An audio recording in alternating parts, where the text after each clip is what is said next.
Je suis à l'abri sous mon parapluie multicolore et alors aujourd'hui je voudrais répondre à quelqu'un qui m'a mis un commentaire sous une vidéo et qui me dit ceci, je vous lis son texte. En faisant des recherches sur le net, je suis arrivée sur votre page et regardé quelques vidéos, entre autres sur la fabrication du bâton de Moxa. Je vais regarder d'autres vidéos, elles sont toutes très intéressantes. Je m'intéresse à la médecine chinoise depuis quelques temps et je suis des cours chez moi, les méridiens, les 5 éléments, etc.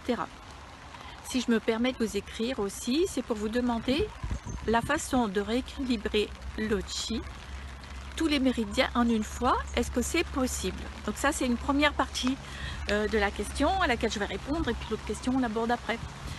Rééquilibrer le chi, alors le chi c'est l'énergie, rééquilibrer l'énergie de tous les méridiens en une fois, c'est à la fois possible et impossible. Donc c'est vrai, c'est pas une vraie réponse, ça va pas vous satisfaire. Mais c'est possible dans le sens où ça va dépendre des raisons du blocage et de la puissance du blocage. Donc rééquilibrer l'énergie, rien n'est impossible. Après, rééquilibrer tous les méridiens, voilà, je fais franchement, c'est pas si facile que ça. On doit s'appuyer sur un diagnostic dialectique, c'est-à-dire vraiment en termes de médecine traditionnelle chinoise, et analyser quels sont les blocages, où ils se situent et quelles sont les interactions entre les différents méridiens et les différents systèmes énergétiques. Voilà, c'est une réponse, ma foi, elle vaut ce qu'elle vaut. Je fais de mon mieux pour vous répondre. Finalement, j'aime beaucoup cette prise de vue très colorée sous mon parapluie.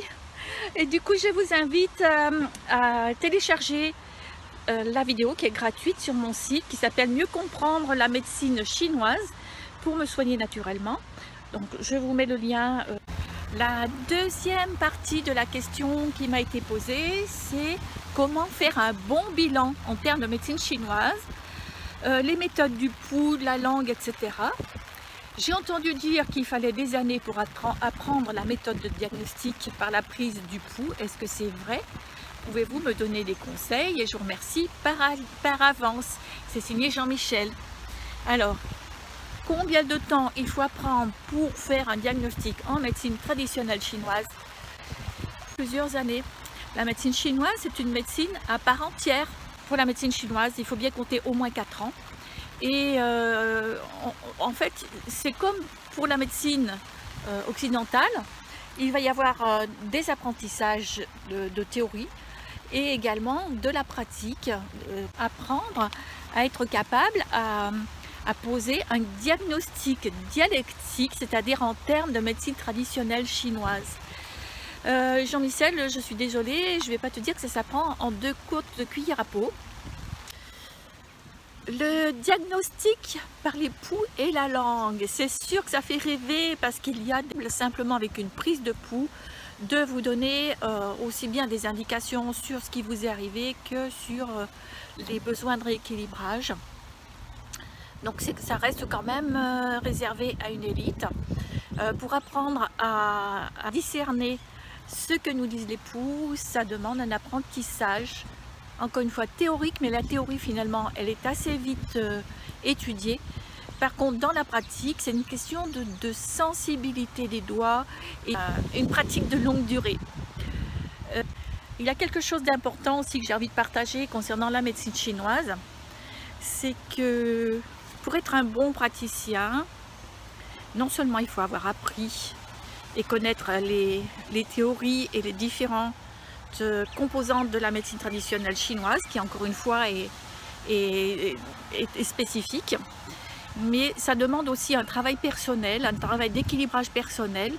Vous comprenez bien que on ne peut pas supposer équilibrer la circulation d'énergie chez une personne si elle n'est pas équilibrée chez sa propre personne. Donc pour ce qui me concerne, la méditation, le Qigong, je pratique énormément de Qigong. Qigong, c'est une façon de pratiquer la méditation debout et de la méditation consciente en permanence. Et puis étudier, apprendre, et c'est avec le temps en fait que ça se fait. Si on m'avait dit quand j'ai commencé à étudier la médecine chinoise, mais en fait oui, on me l'a dit, quelqu'un me l'a dit, m'a dit tu sais ça va être long, c'est difficile et peu de personnes vont jusqu'au bout. Eh bien, faites comme moi, ne vous laissez pas arrêter par ces informations, commencez à étudier, commencez petit à petit et en fait c'est avec la passion et que petit à petit vous allez avoir le courage et la motivation de continuer. Allez, je vous fais voir encore une fois.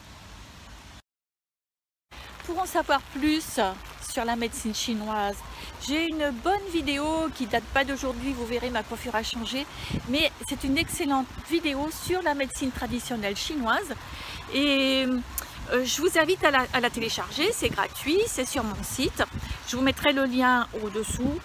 Donc je vous invite à regarder cette vidéo, c'est une vidéo de 20 minutes, elle a été tournée par des professionnels et mise en page par des professionnels. Donc c'est une très bonne vidéo qui, je trouve, donne beaucoup d'explications sur la médecine chinoise. Inscrivez-vous à ma chaîne, likez, commentez, partagez. Ce qui est important, c'est l'action.